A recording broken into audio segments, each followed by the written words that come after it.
ጋሽ እርሶ ትልቅ ሰው ኖት፣ ይገባዎታል ሁሉም ነገር መረዳት የሚችሉ ሰው ኖት እና እኔ ከዚህ በላይ ከአብርሽ ጋር ባልቀጥል ደስ ይለኛል ጋሽ። ማለት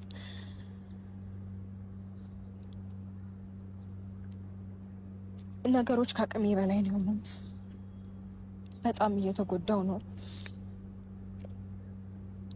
በዚህ ሰዓት እኔ እንደዚህ መሆን አለብኝ ብዬ አላስብም ጋሽ።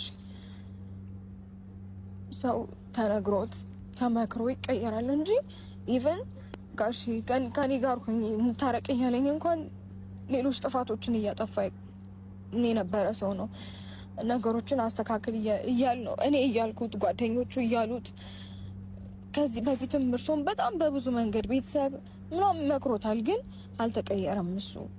ሲቀጥል ደግሞ ይሄ ሁሉ ሰው መክሮት እንኳን ከኛ ከቤተሰብ ከጓደኞች ውጪ ሌሎች ሰዎች እየተደወለልን ጭምር ብዙ ሰዎች እንደመከሩትና የተነጋገሩትን ራሱ ወደ እኔ እንትን ፎርዋርድ ያደረጉልኝ ነበር። በዚህ ሁሉ ሰው ተመክሮ እንዴት አይቀየርም ጋሽ?